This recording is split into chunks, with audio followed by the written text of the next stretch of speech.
flexibility. Some myths then, it's too late. It's never too late. I'm a living example of that. It's never too late to change careers. And you hear people saying, if I change, it means I've got to start from the scratch. Biggest lie. You never have to start from the scratch. You have built what we call transferable skills. Is everybody okay with what transferable skills means? So it means wherever you are, whatever you do, you'll be gaining some experience. And that experience, just because you've moved from one job to another, doesn't mean you leave that experience behind. You bring it along. And you don't even have to be in formal employment to gain transferable skills. You could be a housewife. Trust me, even being a housewife, you've got some time management elements, running the house, so you could equally, use that and evidence that as transferable skills. Another myth is I'll lose everything I've built. Once again, that's not true because you've got your transferable skills that you can, pivot across. All right, so let's look at the whole process of, and some of these have already been covered. So those that have been covered, I'll just quickly gloss through them. Identify strengths, values, interests, what energizes you versus drains you. Ultimately, one of my bosses said to me that, Roger, in future, look for a job that you love doing and you never have to work again. And it took me a while to sort of figure out what he was saying, but eventually it clicked that yes, if you love doing a particular job, every time you wake up, it feels like you're going to do something fun. There'll be no Sunday blues. I mean, when I was in the military, by now I'm dreading what's coming next week. But right now, I don't have those Sunday blues anymore because I'm doing something that I really enjoy doing. We talked about skill translation already. So once again, think about what skills you have and how that is going to be mapped across to the new job that you want to do. We've talked about researching, research target industries, informational interviews, volunteering. In terms of volunteering, it's very important. And I'll tell you one of the reasons why it's important to volunteer before you go for interviews. When I started doing my job applications, BP was one of the roles that I applied for, a role with BP. And they had quite a few hurdles that I had to clear. And I cleared and cleared and cleared. And one of their hurdles was a technical interview. Remember, we did talk about you need to ask what type of interview that you are likely to encounter.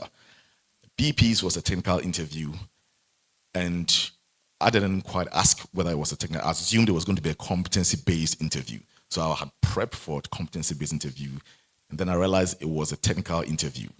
And when you're doing a technical interview, you'll literally be given like some sort of a case study.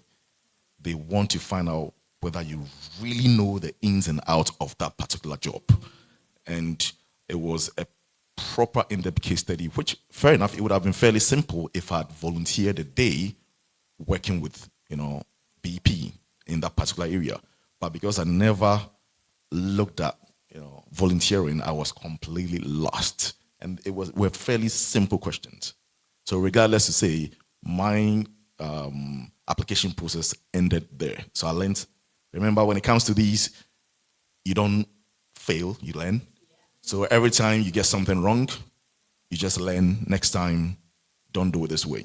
So you always learn. You never fail, you learn. Yes, experimentation is all about building a portfolio depending on which area you want to work. Execution, update your CVs, LinkedIn. In terms of social media, let me just once again put it out there. These days, employers are becoming more interested in what's on your social media. So if you write stuff on your CV, do not be surprised if they quickly go to your Facebook profile or your TikTok profile. Do not type anything there that will come back and hunt you later.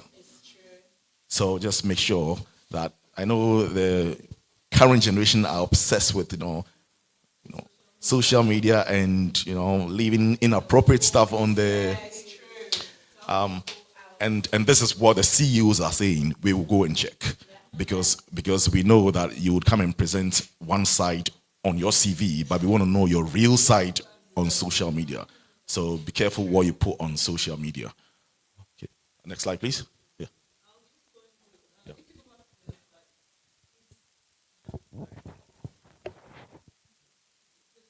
Previous slide, please. Yeah.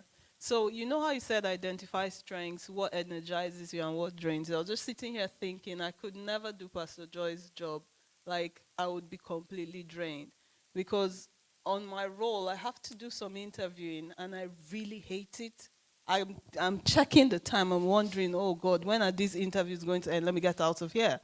But I was just saying to Gloria when we were having the chat, I don't do so much teaching any longer. They've taken me, I do a lot more of research and things like that. But this past week, I had to do maybe 12 hours of teaching. And when I came out, like, oh my God, why don't I do more of this? I really love teaching. So identifying the things that energize you, just go in that direction and then stay away. It's on my contract, so I have to interview, but I really hate it. So as many times as I can get myself out of that, I do, but I really love teaching. So identifying this early would be helpful as well. Thank you very much. Next slide, please. So, overcoming barriers then. Fear of failure. Like I said, the number of times, once again, when I started my whole job application process, I applied to quite a few jobs. And I'll tell you what, quite a few of them never even bothered to get back. And I'm stood here now, I'm still waiting for feedback from some of them. And about a year ago. But the irony of it is, those that never got back to me were fairly low skilled. So they probably were looking at my CV and thinking, even if we hired this guy, he would just leave at the next opportunity. So they never got back to me. Those that really match my skill got back to me. So, like I've already mentioned, don't feel scared or nervous that you fail. It is about learning. What I learned about being successful in life overall, so it's nothing to do with even job applications.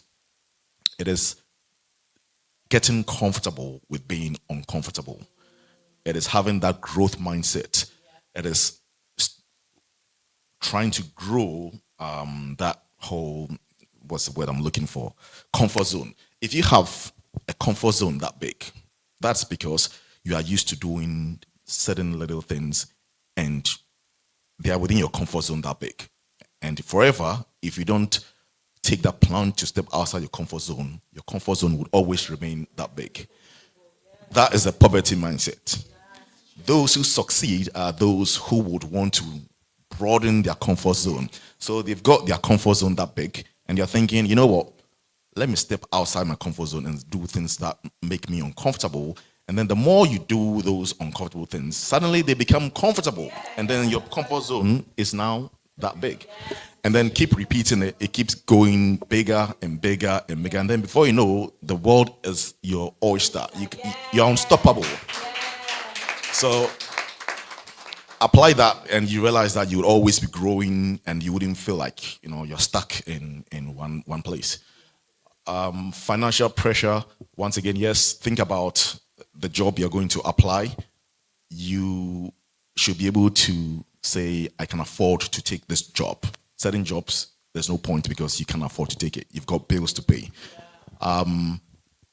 Sometimes I know certain employers would not indicate how much they want or how much they're paying. They'll say something along the lines of competitive wages, which personally annoys me a lot because people need to know whether they can afford to have the job or not. So feel free to actually reach out to find out what the pay range is. And normally they'll give you a pay range. They wouldn't give you a specific figure, they'll give you a range. I know that when I applied to the job that I'm currently at, there was a pay range, a higher range and a lower range. And when I was leaving, the language you always hear is if you're pivoting from the military to the civilian sector, be prepared to start from the lower and work your way up. So I said, okay, fair enough. I'm not going to, and obviously, sometimes during interviews, you might be asked, how much do you expect to earn? Do not feel a bit intimidated or put yourself too down. you know your worth, so you need to, say what you think is decent for you, which is also livable. So I went in there and I decided, you know what, I'm gonna go middle. I'm not gonna go too high. I'm not gonna go to the bottom. I'm gonna go middle. And afterwards, my employer said, you know what, will be unfair to you if we were to give you what you asked for. So they literally put me on the highest starting band purely because they saw what I was coming in, they saw what I was bringing to them. But once again, others would start really low. But also, you don't want to be too cocky and go too high when you lack the experience.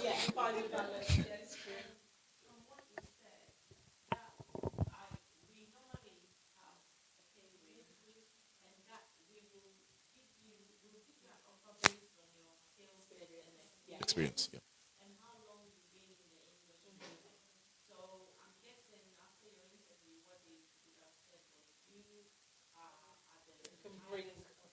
Yeah. Yeah. Mhm.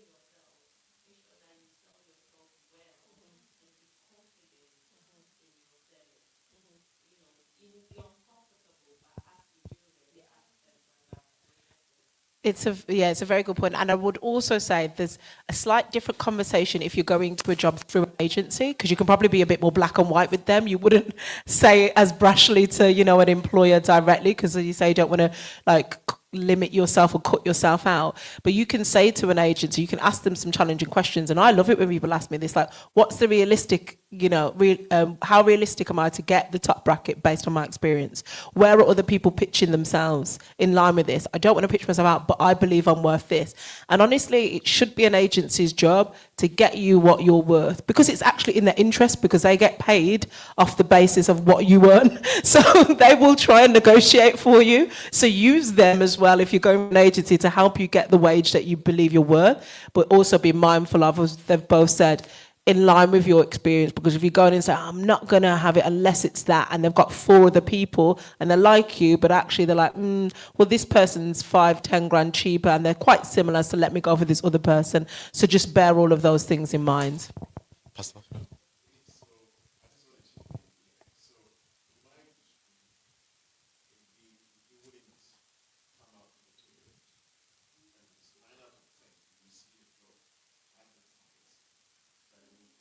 Without rage.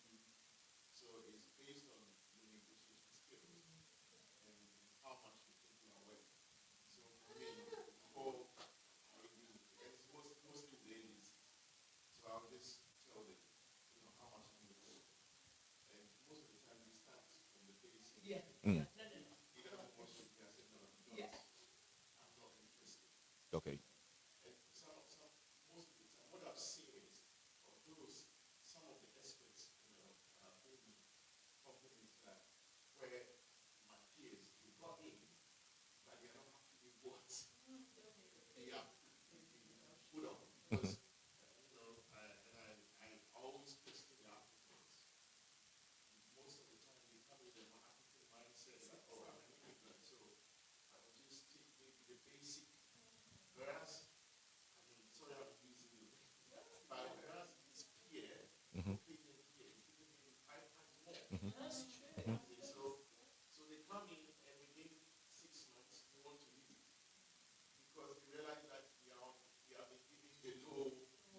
What one?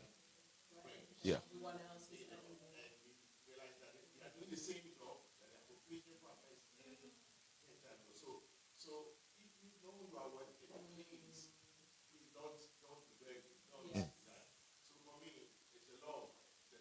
Negotiation. Yep.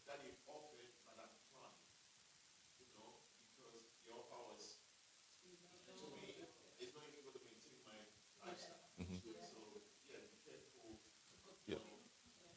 And I think most employers also know, and that is why they try to forbid employees from discussing their pay, because then you know we're doing the same job. How come you're getting 10 grand more than I am getting? Then you go back to HR and demand, so they like to hush things. Speaking of the financial stuff, don't also forget that sometimes you may see other non-financial benefits when it comes to remuneration. So you may be seeing an advert that is paying, for example, maybe 40 grand a year, but it comes with, which may be a bit lower across the industry. But then if you look a bit deeper, it comes with generous leave allowance, company car, etc. So to make that decision, you need to look at all the benefits that comes with it before you can just decide the pay is too low or is it right. Okay. And the last two, literally, yes, everybody would have some sort of imposter syndrome. No matter what, no matter how confident you are, you're in a new environment, you feel like, oh, this is outside my comfort zone. Know your skills. You've got the skills. You've worked hard to get there. So it's okay to feel like that. As you go along, you will find your feet and get on with it. And yeah, leverage on your support network. So imposter syndrome, this is where you feel like a bit of a fraudster. You've got the job, you've worked hard for the job, but now you're thinking, am I really good enough for that job? And then you start doubting yourself, and that is what we typically call imposter syndrome.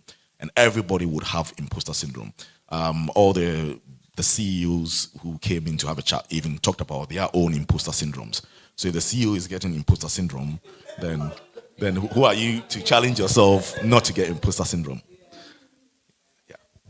Can we have the next slide, please? So approaching the job market is all about being flexible.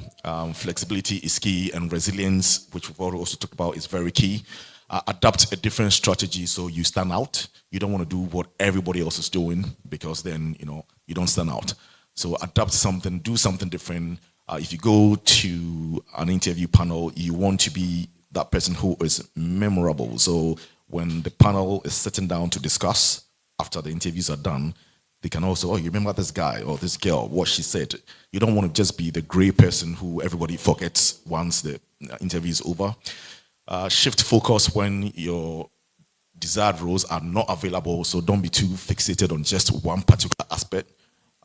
Try and see whether you could do something else, get your foot through the door, and then hopefully you can come back and go for what you want.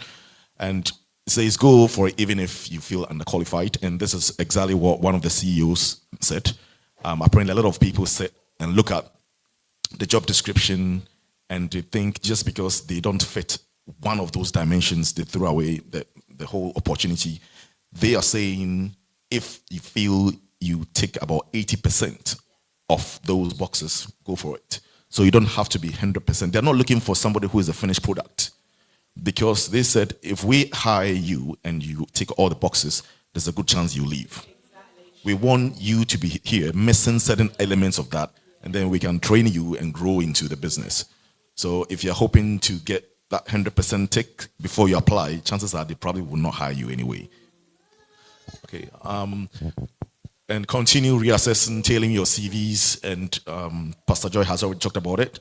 I was trying to assist one of my friends who is back in Ghana to get a job, and he had sent so many applications without any responses. So I said to him, are you actually tailoring your CV to the job? And he said, no. So basically he was just sending the same one CV across. And I said, that is the biggest mistake ever. So I told him what I did. I've got like a master CV, and that master CV, all I do is I tweak it a little bit to the particular job application. It's a master CV because most of the things would be generic. So you don't need to rewrite the CV every time. But once you've got a master CV, all you then have to do is tweak, add a little bit to it, or take away a little bit, depending on what the particular job you're applying for says. So that is how you go about it. All right. So exploring job opportunities, once again, Pastor Joy has covered most of these. One bit that I would add to it is you also have organizations that apply or hire through graduate management schemes, programs. I've actually gone through one of those programs. So I don't know whether you remember, I gave a testimony some time back and talked about there were 2 jobs that I had, and it was quite difficult to decide. And one of those jobs was a graduate scheme. The benefits of those scheme is it allows you to pivot regardless, because they are not interested in the particular degree you have. They are more interested in the skills that you obtain. So for example, you have a first degree, they know your critical thinking skills is on point to get that degree. They know you probably can read and understand stuff. So they don't care whether it's an art degree or a dance degree or a theater degree. So for us, it's a degree. They will just say, we want somebody who has got maybe a 2.2 and above or a 2.1 and above. So that tells you, even though you can go for any degree, you still have to get a good grade. Otherwise, they are not looking at you. So the benefits of those is, once again, any degree, you can come in and follow a path that you now want to follow. Another benefit of that is it's usually paid for. So whilst you're learning, and chances are they may send you to university to do some courses, but they will be paying for those courses. The downside of those is it is quite a convoluted process, and they are highly competitive. So if you're looking for a job in the next 3 months, then I would not recommend you go for those sort of jobs, because the application process and the NHS, the one that I was in, and I'll give you a bit of a brief. It was the NHS Graduate Management Training Scheme. They hired 250 graduates across the entire UK. When I went through, we had 36,000 applicants going for 250 jobs. 36,000 going for 250 jobs. So you can imagine how rigid the selection process will be. So loads of hoops to jump, loads of psychometric testing, which I would cover later. And every single stage is designed to whittle the numbers down. Every single stage, whittle the numbers down. And then luckily enough, I got one of those slots and I turned it down. But this is what happens when you work hard and you know your worth. Then you know you've got choices to pick from. Yeah, we've covered most of these, so we've jumped to the next slide, please. Once again, we've covered most of this, the duties and requirements of the role, matching your skill sets. We've talked about salary. We've talked about the values, your genuine interest, opportunities to develop and promote in the role, and yeah, knowing when the application closes. People forget. It's a good point. I had this with somebody, and I'd sent them around. I said, "Oh, you'd be great for this role. Be great for this role." And I was like, "Why am I chasing you? Did you apply for that role?" "Oh no, I'm going to do it now." I was like, "It's closed. It's too late. You need to make sure you know when you're prioritizing that when it's going to close. You spend forever prepping and doing all this stuff, but if your application's banned, most places just won't look at it. So you need to make sure you know when that is and get your application in on time." And next slide, please. Most CVs these days, one of the CEOs did actually ask that question: how long do you take to read someone's CV? And they said probably 30 seconds. So they don't have a lot of time. Remember, they are reading through loads of CVs. So you've got to write your CV in a way that it stands out. And these days, a lot of employers are using what you call applicant tracking systems. So these are supposed to sort of shortlist. They don't have time now to just go through every single CV. So they just feed it into a computer. The computer then looks at certain keywords or buzzwords and then shortlist. So if you've applied for a job that says, we expect you to show leadership or demonstrate leadership skills, time management skills, and when you're writing your CV, you don't evidence those skills in your CV, then clearly the computer is not going to pick it up. So yeah, it can literally reject you. So to make yourself or give yourself the best possible chance of going past that initial computer selection, it's recommended to use a Word document for your CV. Avoid headers and footers, especially for important information. include the keywords. It goes without saying from the job advert. If they are looking for particular words, make sure they are in your CV. Avoid including any charts, tables, images in your CV because the computer would not pick it up. And literally ensure that it's easy to read and visually appealing. You look at some people's CVs and it's just giving you a headache. With CVs, what they said is no more than 2 pages. And you don't want to go above 10 years. So you're aiming for the last 10 years of your career. If you're finding yourself further down, then yes. There may be times when you may have to add or include a cover letter. The benefit of including your cover letter is it gives you a bit of an extension of your CV, because then all the things you couldn't fit in your CV, you can now fit or highlight them in your cover letter. It should be concise, usually a single page to a named person, and it will have a couple of paragraphs. Your first one is literally your opening one, highlighting the reasons for contacting the source of the job opportunity. So, for example, you say, I saw this opportunity in the newspapers, for example. And if you've had any previous contact with the organization, you can also say, yes, I applied for this role last year. And in a way, it shows that, yeah, this is somebody who's really keen to work with us.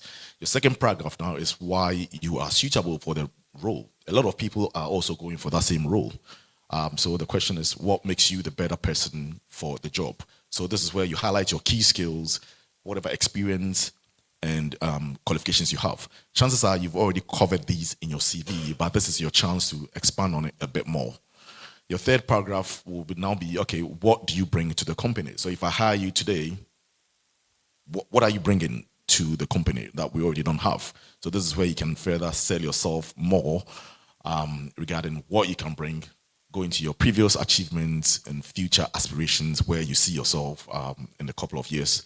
And then just summarize your suitability and let them know that you are available for interview anytime. And then add that to your CV.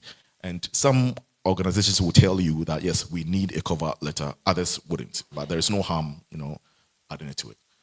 Next slide, please. Cover that.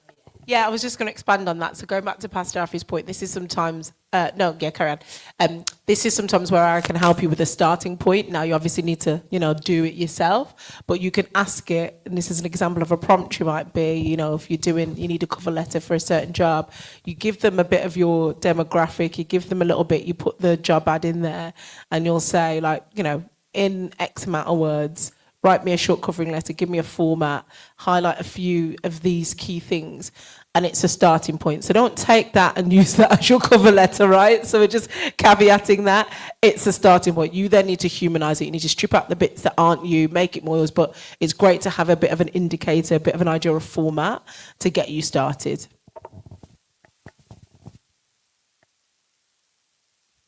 Okay, so once again, we've covered most of the interview prep in Pastor Joy's slides. Let's see if we've missed anything. Yes, so these days, since COVID happened, a lot of interviews have now gone online. So don't always assume the interview is going to be face-to-face. It may be telephone, it may be virtual. And we've already talked about the different interview types. So you've got your competency-based interviews, you've got your behavioral. So once again, with this NHS graduate management training scheme that I talked about, had to do a bit of behavioral. So this is where they are trying to see whether, forget about what's on the CV, do you actually act it? So there's a scenario, how would you act in this scenario? And this is where now it's quite hard to cheat on a behavioral interview, because this is where your natural self comes out. So depending on the jobs you're applying for, your employer may decide to pick a couple of these competencies. So if you're going for a behavioral-based sort of as an interview, then prepare for that. Research the organization, including interview staff. If you know who's going to interview you, it may worth be researching them. Because if you research them and you realize they're keen, maybe Arsenal fan, then straight away you've got like something to talk about and break that barrier. And that would also show them that, yes, you have actually taken the time to research them. But saying that, please do not go and lie about things and say, maybe I've read this book, because if they start digging into the storyline and you haven't, then you come across as dishonest. Prepare for any tasks, because there are certain interviews that right after hours, they might say, deliver a presentation. If that is the case, they will tell you. So have your presentation ready. Make sure you've got a backup plan in case, IT fails or anything like that, and just be prepared for that. When it comes to interviews, yes, there will always be nerves.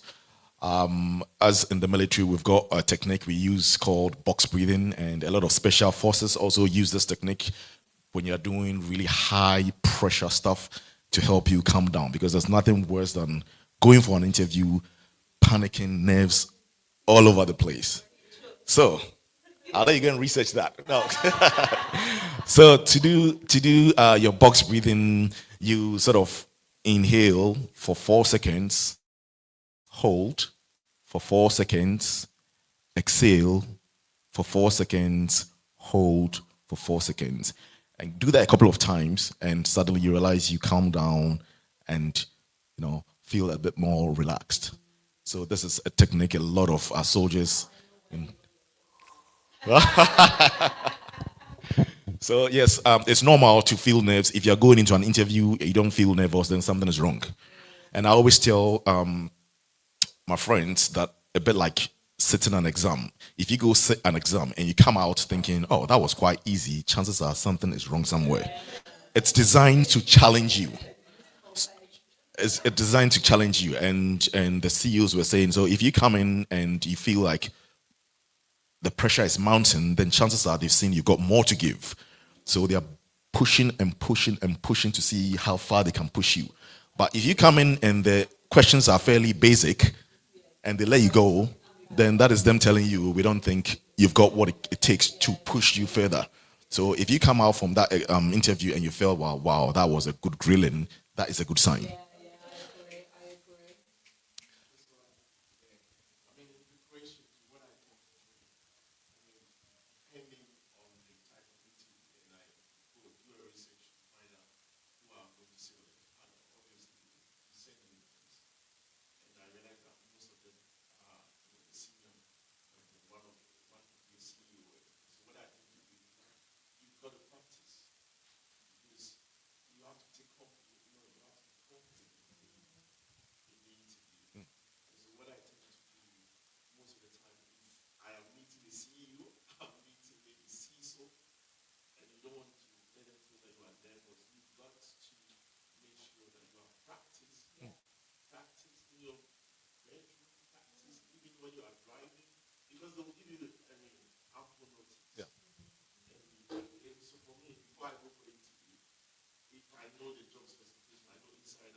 As well. Exactly.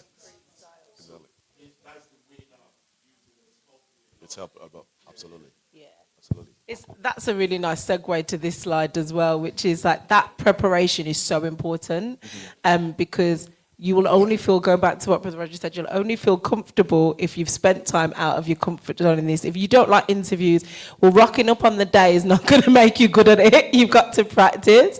So this is again where you can use AI to help you, give you a few scenario questions to practice in your mirror. Like we were saying before, you can use the virtual feature where you're talking and you're getting used to that, to make sure that when it comes to the interview, you're not, jittering at the sight of the sound of a question.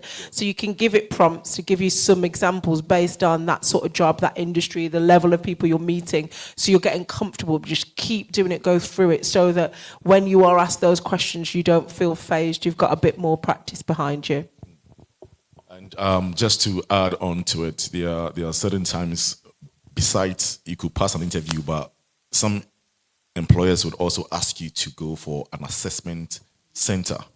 So this is where now they'll pitch you against your peers and give you tasks to complete.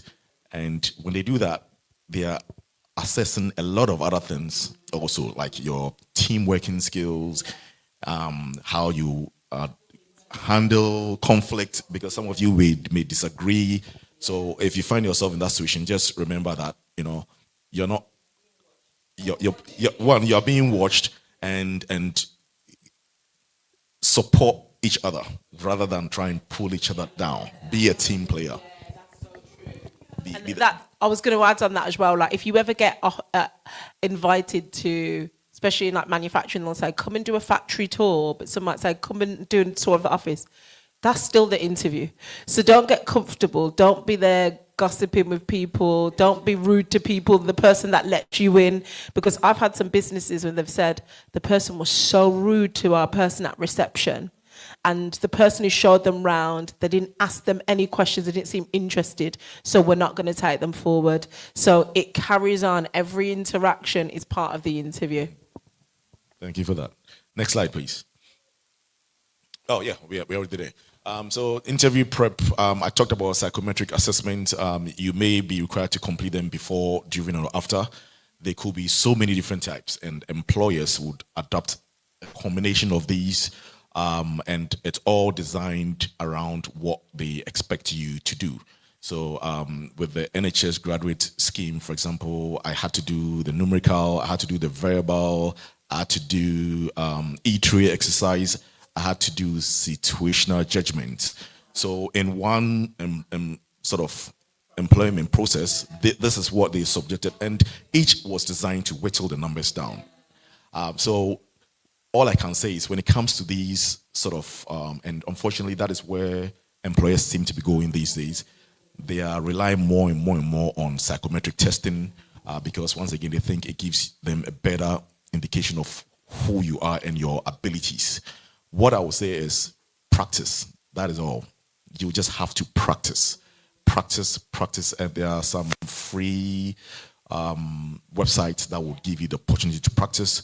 And I remember one of the most difficult ones I had to do was a diagrammatic one that BP subjected me to. And they will give you a shape, and each shape will correspond with a formula. And then they would give you, it was quite tricky.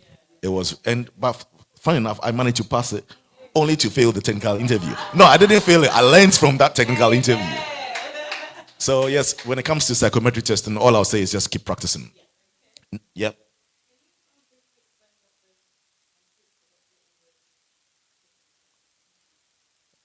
Oh, okay. Well, all the tests you mean?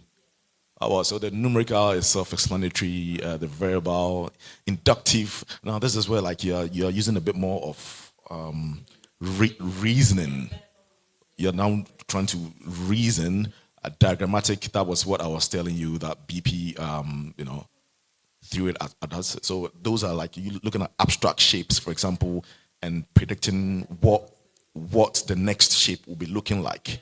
So, and they'll be coming. Each shape will have its own formula, and you have to apply this formula. So they might start off with one particular shape, and then they will go like, okay, if maybe the first formula means this shape turns 90 degrees. The second formula means this shape turns 180. Yeah.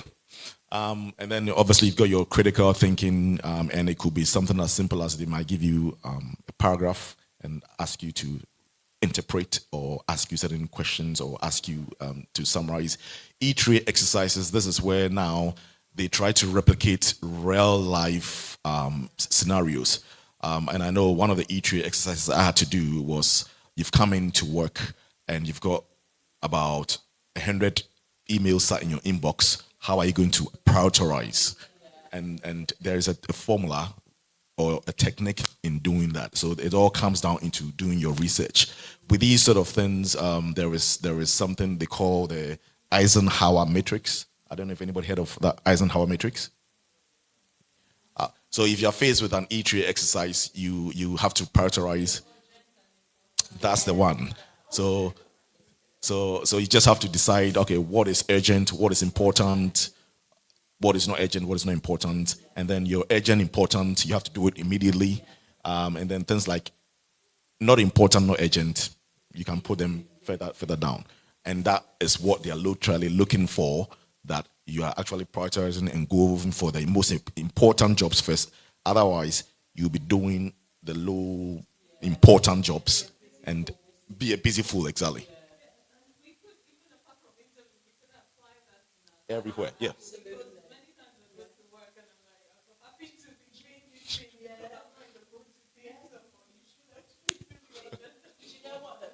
It is important because I got taught it in like a management training, and actually I applied it to my life, and I realized because it's what's called productive procrastination. Have you ever done stuff because it's easy and not because you're putting off the other stuff? And when you do that exercise and you think of all the things you need to do, put in those boxes, you're like, well, if it's urgent and important, that's number one. And if it's urgent but it can wait, I can do that next week or I can do it later because in the timescales. But it really helps you manage your day to day and just not with interviews. So I think it's such a good tool just generally to use. So if you need to know more, you can just research and then Eisenhower matrix, and you see how you can apply that in any regard at all. And then you've got your error checking test where they will literally give you something with mistakes, and you're supposed to just go through and highlight those mistakes. It depends on what job you're applying for. Your logical reasoning, once again, how to follow logic. If this is what this formula applies to, what is likely going to be the next. And then your situational judgment is a bit like the behavioral stuff I was talking about, where they'll give you a scenario, and then they'll say, if you were in that situation, what would you do? And I think one of the examples I had with the NHS scheme was you're a manager and you've got two staff members, not getting along. How are you going to approach this? You're in the middle of a meeting, that sort of thing. So then they'll give you a lot of options, either shout at both of them, tell them to shut up, or take them somewhere else. So, so this is where now they just look at you, how you behave in your normal working environment. And the civil service also love to use that situational judgment as well. Okay, next slide, please. So what are the summary or key takeaways from here? Build on what you already have if you are thinking about pivoting careers. And even though I'm talking in terms of pivoting careers, this is equally applicable to anyone. If this is your first time going into the working sector, you can equally apply that. If you find yourself pivoting, it is not a failure, it is progress. Just because you are 60 years and you decide to now try your hands on something else doesn't mean you failed on what you did. You just want to try something new. Use your networks. You've got your LinkedIn. Speaking of LinkedIn, I'll quickly touch on there's a way you need to get your LinkedIn profile. Some people, I look at some profiles and it's just shocking. The sort of pictures you see on someone's LinkedIn profile. Remember, this is supposed to be your profile, your professional profile. And when I had my LinkedIn profile taken by a professional, I didn't realize you even had to stand in a particular angle. So you can't even stand facing the camera. It has to be a particular angle to get an angle. So everything, and employers watch all these. So if you go and post a photo with your cat on LinkedIn, then clearly that doesn't look very professional then.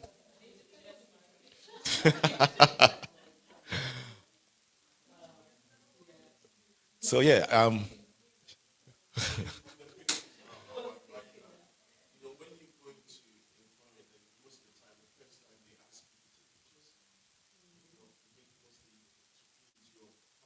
yeah.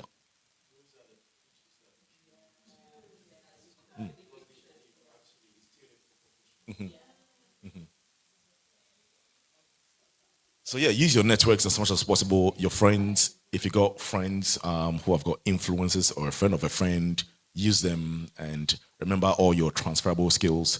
You've got loads of them, and I guarantee you every single person in this room has got some key transferable skills, even those who are not working. So if it comes to writing your CV, don't short sell yourself. Look at what you do at home. If you get up, and in church as well.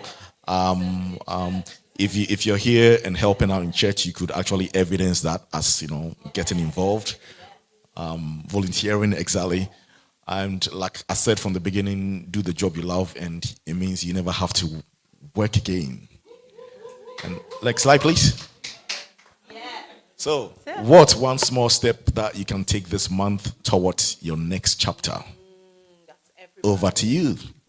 Thank you very much. Thank you. So good to have that perspective. And genuinely, that is a real question, right? So I want everyone to task themselves and think about what you can do now, one step, and it's small, but it's taking that step that makes a difference. It's going to either get you closer to the career you want, or help you start your plan on pivot, or help you start join, the professional world of work. So if it's as simple as, oh, I don't even have a LinkedIn yet. Great, create one. Feel free to ask me what should be on there, what should it look like. I'll give you some examples. Or it could be, do you know what, I haven't even done my CV or my CV new words, whatever it is. But if you go to the next slide, please. This is like a little exercise that we do in manufacturing, but also in recruitment. So just think, stop, start, continue. Have one thing that you're going to start doing after today and hold yourself accountable.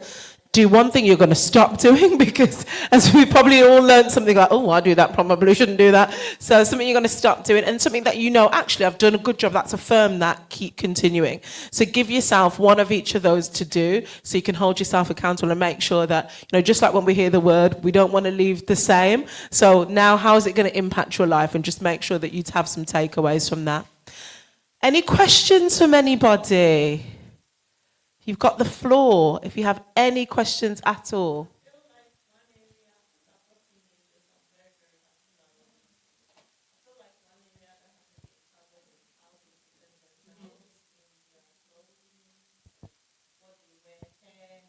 We didn't talk about hair. We talked about clothes, but not hair. Yeah.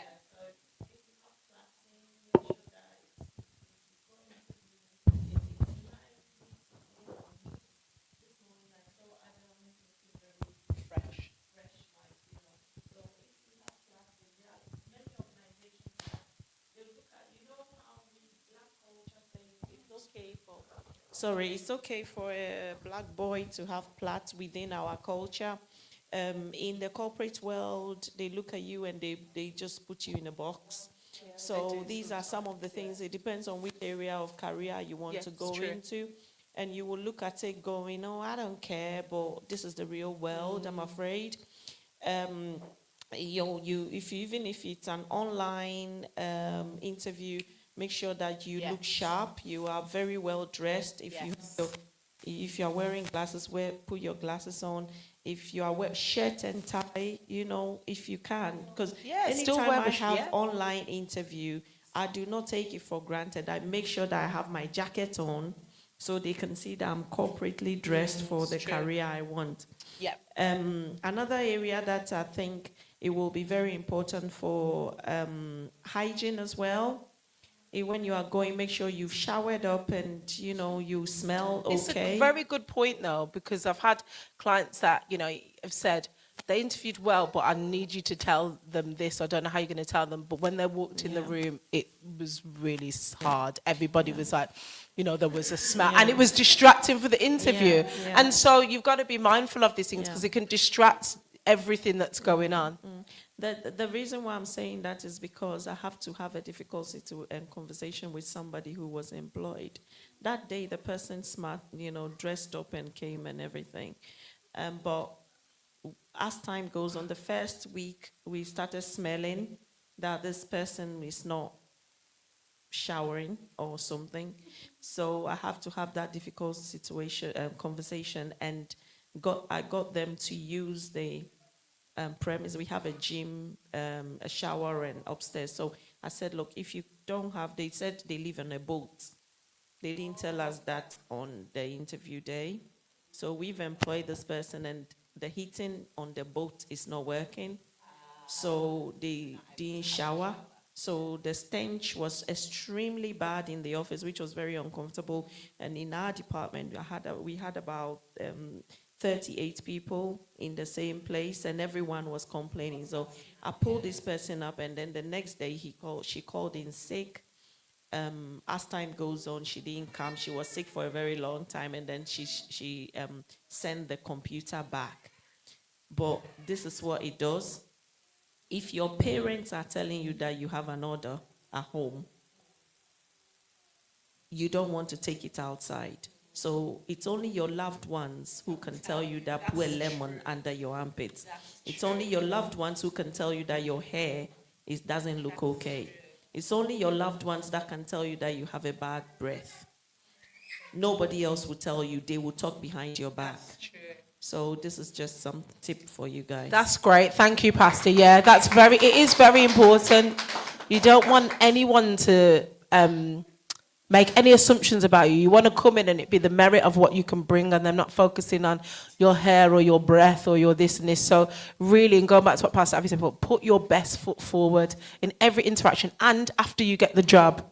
Because, with the whole new kettle of fish and could have maybe do another and this, but because you get a job, it doesn't mean you keep a job. So you also have to come in with the same attitude and mindset when you're in there. You can't be like, I've got the job now, I'm going to let them see me. That's not going to work. So you need to carry on with that same mindset, the same teamwork, the same, problem solving, all of that to ensure that you're not a problem in that work environment, and actually you'll then have more opportunities after that point.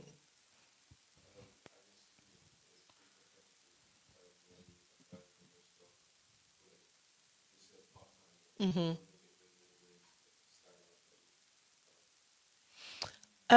It's a good question. I think there's a couple of things. Whatever experience you've got, so we're mentioning, like put whatever experience you've got, even if it's bits that you do in churches, volunteering, whatever, things that will stand out, that will demonstrate the transferable skills that you've got. Because there'll be some people who are applying and they've got zero exposure to anything.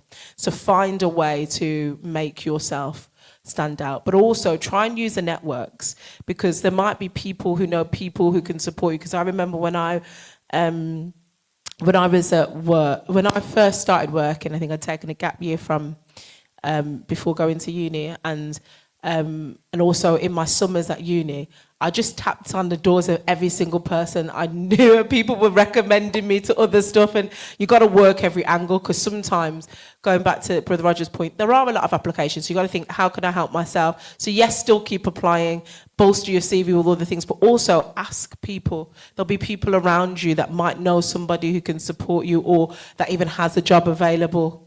Pastor.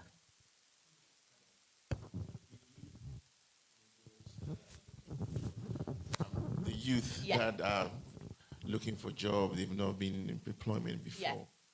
Don't take the church activities for granted. Mm-hmm. It's true. You see, most of the youth, they tend to think, oh, this is a voluntary, this is a church thing. But you see, your data entry, they are looking for data entry is a skill set. Yeah. We have a lot of, a lot of data that we just need people to be updating. And we keep asking, nobody, it's not necessary. The moment you put a data entry on your CV that you've been updating the data of an organization, whether it's free or not, you come up on top of it. Absolutely, definitely. Doing media stuff. Yes. A whole company is just paying about 30K for what I know. Some a people lot of them are doing for free. Yes, true. But you see, because we are not paying that much, it doesn't interest them. But then if you even volunteer and you are part of it, and you are updating the media, and you put it on your skills and in your CV as part of your skill set, you come on top of the pile. Agreed. I absolutely agree. And so don't take for granted what this church, is being given, the opportunities that are being given. It's true. You've got to take advantage of it.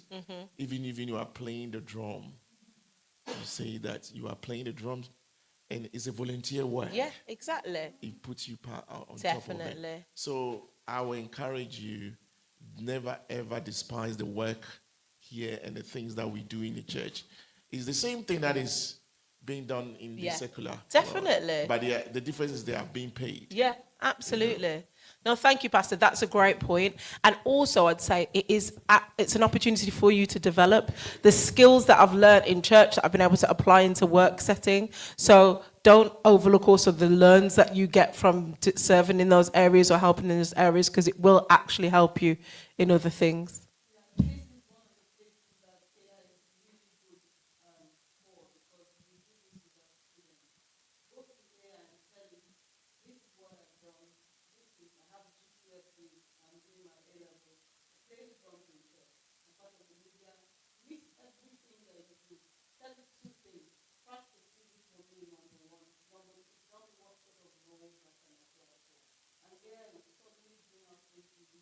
It's a very good point. Yeah.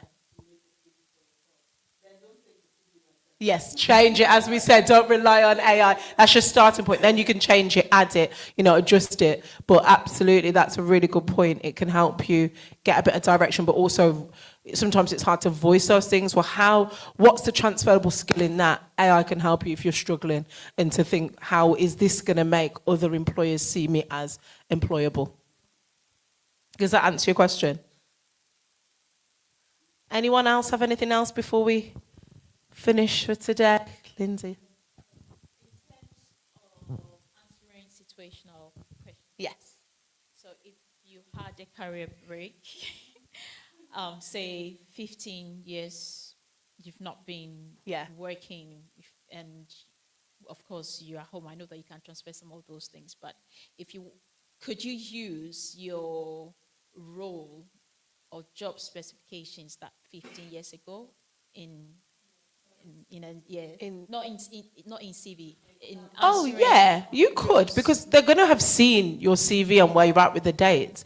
So, I'd say with that, going back to where I said that varying different examples, absolutely pluck them from different points of your career anyway. Because it might be, for instance, say someone's interviewing and they've had 4 jobs. The one that they're applying for is really similar to a job they had 10 years ago. Of course, you're going to use that example because the businesses are similar, so it probably will resonate, but you will just select from different places. So yeah, you can use older examples, absolutely, because it's you've done it and you've banked it and you've lived it and you've learned from it. So it's something that you can use again. That will never leave you. Exactly. It's a forever skill. So Exactly. that's what people are looking for. Yeah. There's just one more thing that came into mind as we were talking. As you know, this is a hard conversation, but the nicer you are and how polite you are gets you a job. So, you know how, sorry to say this, but black people, we are already tagged as aggressive and with attitude. So you have to, it's not fair, but this is what it is, the reality. So this is for the younger ones that are coming. You have to try your best to fit in that scope, as in how you speak. Don't challenge the interviewer, as in when they are talking about something you don't agree with. For instance, he, she, or they. Because I've had someone in an interview that they gave a scenario about somebody who came and said, oh, what if one of your colleagues changed their pronouns? He goes, I'm a Muslim. We don't believe in pronouns. So I'll just address the person the way I knew the person. Whether he's a he, I'll say he. She is a she. No. It doesn't. I'm afraid we don't live in heaven. This is earth. And, sometimes what we believe in and our values do not coordinate with the values of the companies we might be working with. There's a temp that has joined the company, and everybody can tell that this woman is being a man. It was a man. But she's called Karen, so you call her Karen, and she wears girls' clothes, so you refer her as she. Whether I agree with it or not, I have to follow the company's values. And these are some of the things that you have to learn. And also polite, be humble when you go for open doors for people, help people, and you never know where your opportunity will come from. It's true. Okay. Thank you, Pastor. No, that's a very good point, because everybody wants to work in harmony, and there's certain things that you need to be careful with your words on. And not to drag this on, because I know we'll pray and close shortly, but I had a specific example. Someone was talking about, oh, isn't it amazing that there's a new female, was it Archbishop of in the Church of England, or, I can't remember what her position is. And they sent this article, and I read the article, and there was a lot of stuff in there about some of the stuff that she's trying to do. And I was like, what I wanted to say, I couldn't quite say everything, but I said, I'm not going to say nothing, but I'm also going to tell the, line. I said, it is great for diversity, there's a woman there. But I said, I understand why people might question some of her values, because while I'm all for changing tradition, I'm not up for changing biblical foundations. So that was what I said, instead of going, oh, this, you can go on a rant. So it's not saying don't, agree with everything that's happening, but there's also a way to say it that it's not going to cause anger, it's not going to be rude, it's not going to be disrespectful, but you can find a way to place a clear where your values stand without it, upsetting and destroying the environment around you. So it's an art, but you've got to be mindful of it, be deliberate, be respectful, get people on side, and then your work and your presence will show for yourself. Go for it, Pastor.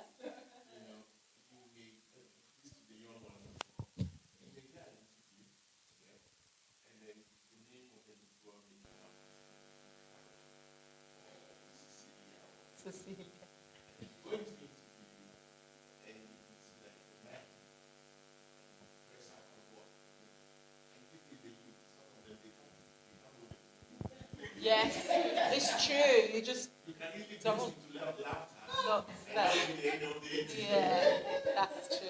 That would be it, because I was saying, this is a real experience. Yeah.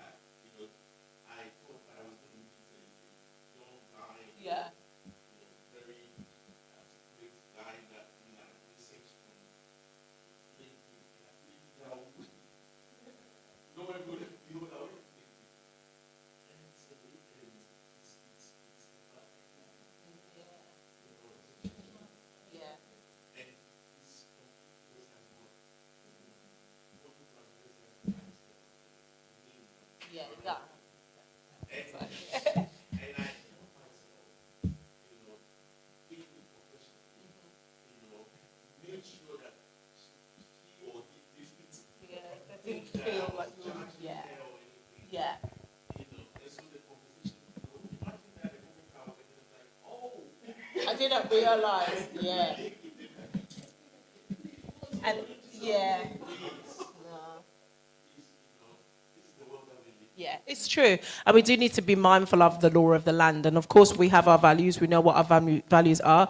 But actually, in the law of the land, if someone is a grounds for somebody to fire you or to not hire you, because under D&I, people with different genders, etc., are protected category. So a business could fire you if you said something that is, deemed as hateful or offensive.